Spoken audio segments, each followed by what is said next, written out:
kebersihan diri, kebersihan lingkungan, kesehatan diri, kesehatan keluarga, dan juga tetap di rumah aja dan tetap semangat belajar di rumah ya.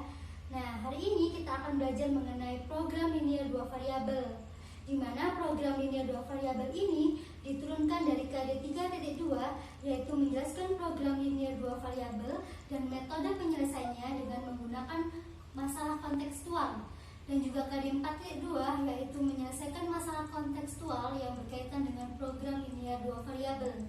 Nah, indikator pencapaian kompetensi yang akan kita capai yaitu yang pertama, mengidentifikasi fungsi tujuan dan fungsi kendala yang ada pada masalah program linear, dan yang kedua adalah menyusun model matematika dari permasalahan program linear, dan yang ketiga adalah menyelesaikan masalah program linear yang berkaitan dengan sistem persamaan 2 variabel, yang yaitu menggunakan metode titik pojok.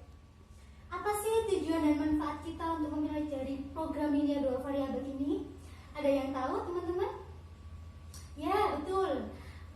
Tujuan kita mempelajari program linear yaitu untuk menentukan nilai optimum, yaitu maksimum atau minimumnya dari fungsi tujuan yang telah ditetapkan. Nah, dan juga untuk memperoleh perhitungan yang tepat yang berhubungan dengan biaya yang dianggarkan. Sedangkan manfaat mempelajari program linear yaitu kita bisa mengetahui keuntungan maksimal yang dapat kita peroleh, dan juga berapa sih biaya minimum yang harus kita keluarkan dalam memproduksi suatu produk. Nah, di dalam program linear ini terdapat sebuah fungsi linear yang disebut sebagai fungsi objektif atau fungsi tujuan, dan juga terdapat sebuah sistem ketidaksamaan linear yang biasanya disebut dengan fungsi kendala atau fungsi batasannya. Apa sih fungsi tujuan itu? Ada yang tahu? Fungsi tujuan merupakan fungsi yang menggambarkan tujuan atau sasaran dalam permasalahan program linear yang biasanya berkaitan dengan penggunaan sumber daya secara optimal untuk penggunaan biaya, untuk memperoleh keuntungan yang maksimal atau untuk penggunaan biaya minimum. Nah, berikutnya fungsi kendala atau fungsi pembatas. Fungsi kendala atau pembatas merupakan bentuk rumusan terhadap kendala-kendala yang dihadapi dalam mencapai tujuan tersebut, yang biasanya terkait dengan keterbatasan sumber daya yang dimiliki di dalam mencapai tujuan yang telah dirumuskan.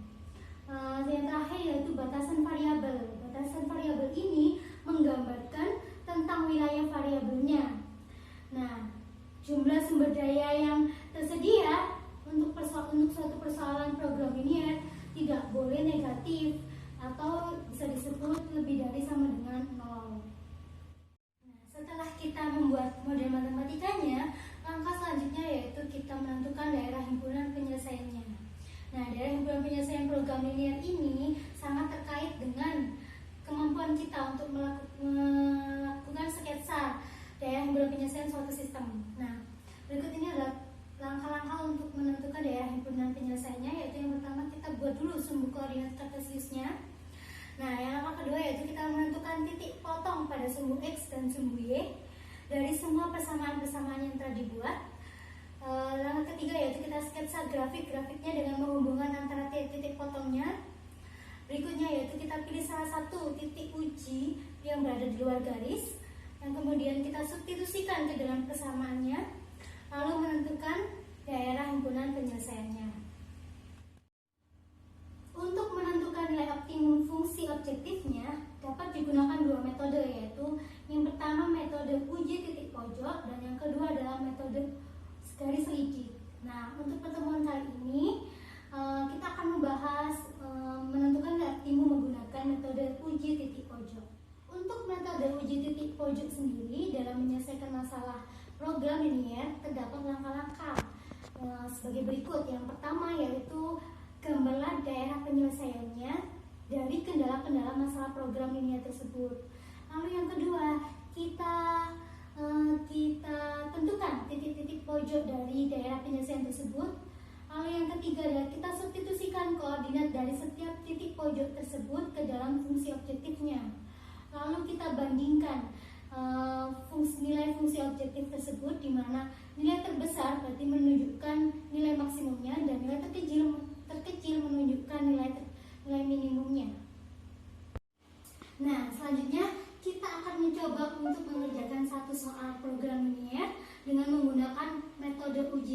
pojok. Nah, ibu punya soal ini, yaitu seorang pedagang gorengan menjual pisang goreng dan bakwan. Dan harga pembelian untuk satu pisang goreng adalah Rp1.000 dan untuk satu bakwan adalah Rp400. Modal seorang pedagang tersebut hanya Rp250.000 dan muatan gerobak tidak melebihi 400 biji. Jika pisang goreng dijual dengan harga Rp1.300 per bijinya dan untuk bakwan dijual dengan harga Rp600 per bijinya, maka keuntungan maksimum yang diperoleh pedagang adalah, nah, bagaimana untuk menyelesaikan soal ini? Oke, kita bahas yuk. Penyelesaiannya, yang pertama kita misalkan dulu. Kita misalkan untuk gorengannya dengan X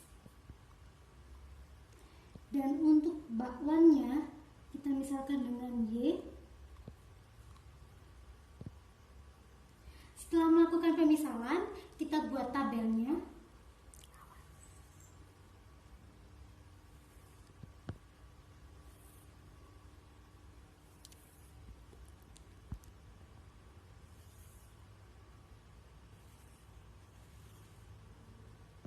Nah, di sini menyatakan kilogramnya, di sini untuk harganya, dan di sini untuk untungnya.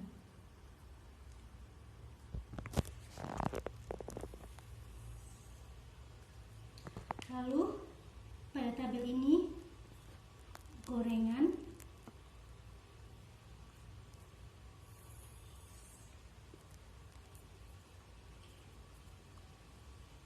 untuk bakwannya, dan kolom terakhir yaitu untuk batasannya.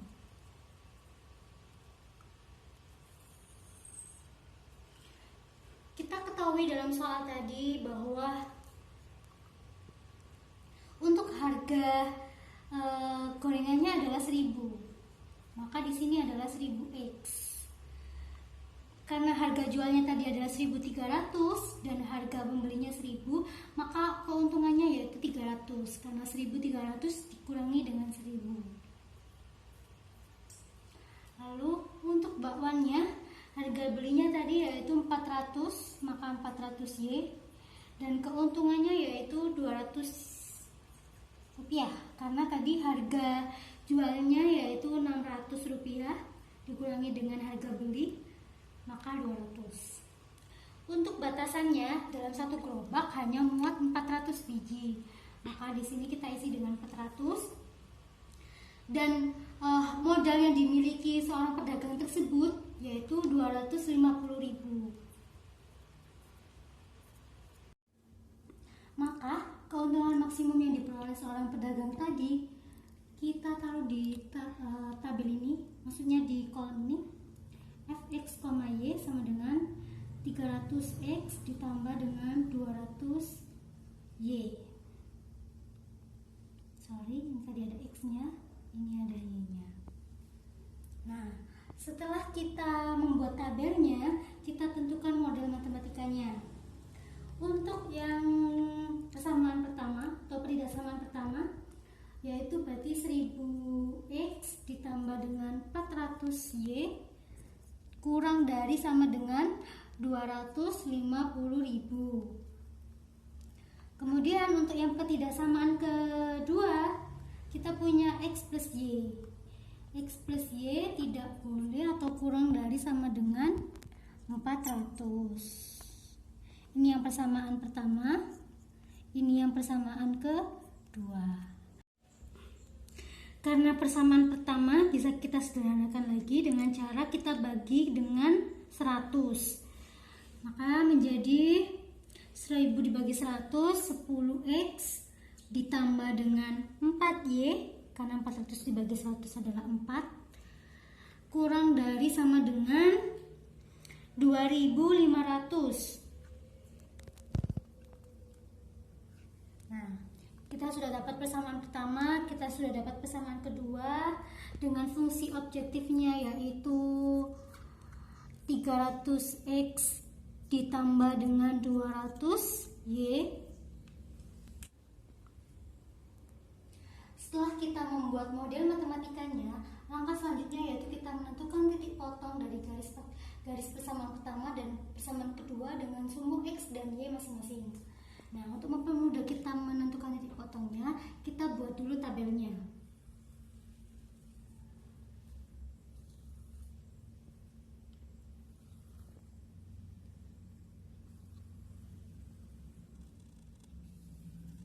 Ini untuk persamaan pertama, yaitu 10X plus 4Y sama dengan 2500, dan persamaan kedua yaitu X plus Y sama dengan 400. Nah, untuk persamaan pertama kita cari terlebih dahulu titik potongnya. Pertama kita misalkan X nya sama dengan 0, maka Y nya adalah, jika kita substitusikan 0 ke dalam persamaan 1, maka 10 kali 0 adalah 0. Berarti tinggal 4Y sama dengan 2500. Maka Y sama dengan 2500 dibagi dengan 4, yaitu sama dengan 625. Maka titik potongnya adalah 0,625. Untuk yang kedua, kita misalkan Y nya sama dengan 0, maka X nya sama dengan, kalau ini 4 kita substitusikan 0 nya ke dalam persamaan 1, berarti 4 kali 0 adalah 0. Tinggal 10X sama dengan 2500. Maka X nya adalah 2500 dibagi dengan 10, ketemulah 250. Maka titik potongnya adalah 250,0. Untuk persamaan kedua, kita misalkan X nya sama dengan 0, maka Y nya sama dengan 400. Kalau kita Y nya sama dengan 0, maka X nya adalah 400 juga. Maka ini titik potongnya adalah 0,400, dan yang ini titik potongnya adalah 400,0. Nah, setelah kita menentukan titik potong masing-masing persamaan dari kendalanya, kita selanjutnya menentukan titik potong dari garis 1 dan garis 2 nya.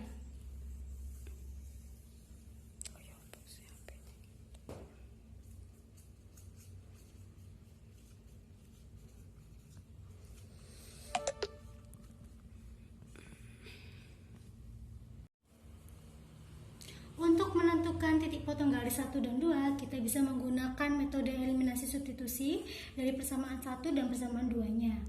Nah,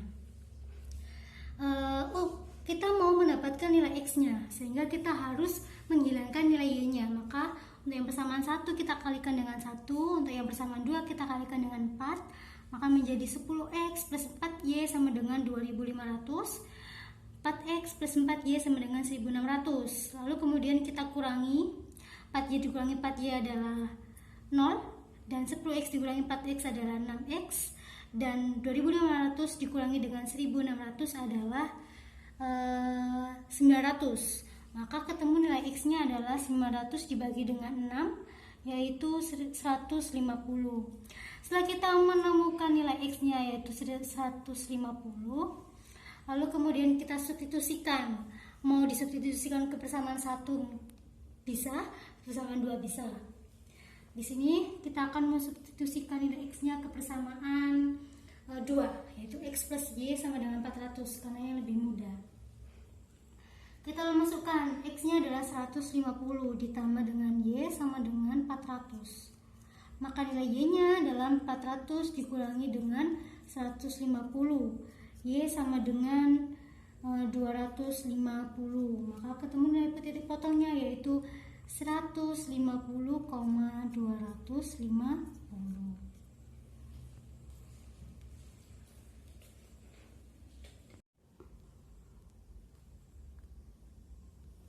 Setelah kita mengetahui titik-titik potongnya, setelah itu kita gambar daerah penyelesaiannya.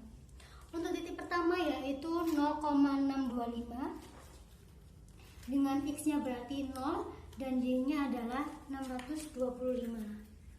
Maka titiknya adalah di sini. Karena dia 625, maka di tengah-tengah antara 600 dan 650. Sebelumnya saya sudah membuat sumbu kartesiusnya dengan skala 50. Untuk titik yang kedua adalah 250,0, maka X-nya 250 dan Y-nya 0. Ini adalah titik potong dari persamaan pertama. Karena persamaan pertama adalah kurang dari sama dengan, maka untuk daerah penyelesaiannya kita menggunakan ini. Saya punya kertas nikah, dimana nanti kalau persamaannya adalah kurang dari sama dengan, maka yang berwarna hijau menghadap ke atas. Tapi jika pertidaksamaannya mengatakan lebih dari sama dengan, maka kertas mikahnya adalah menghadap ke bawah. Karena ini kurang dari sama dengan, maka kertas mikahnya menghadap ke atas. Ini adalah untuk persamaan yang pertama. Nah, untuk yang persamaan kedua kita punya titik potong 0,400 dan 400,0. Maka X-nya 400 dan Y-nya juga 400. Karena persamaan kedua juga mengatakan dia kurang dari sama dengan, maka menghadap ke atas.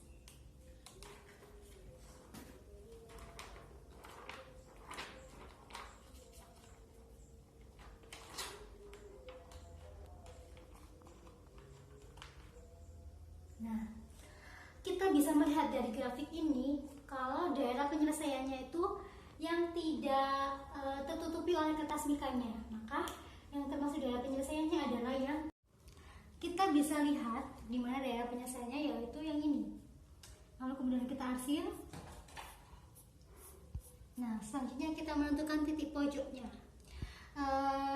dari daerah penyelesaian itu, yaitu yang ini, ya kan, bisa terlihat di sini. Maka ini adalah 0,400, ini titik pojoknya yaitu 250,0, dan di tengah-tengah ini yaitu 150,250. Seperti kita lihat tadi, seperti kita yang sudah temukan tadi menggunakan metode eliminasi substitusi.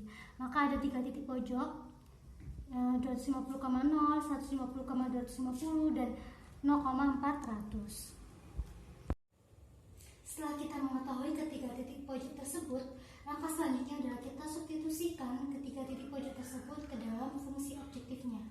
Kita ketahui tadi bahwa fungsi objektifnya adalah 300x plus 200y. Untuk titik pojok yang pertama kita misalkan A, yaitu 250,0. Kita substitusikan ke dalam rumus fungsi objektifnya.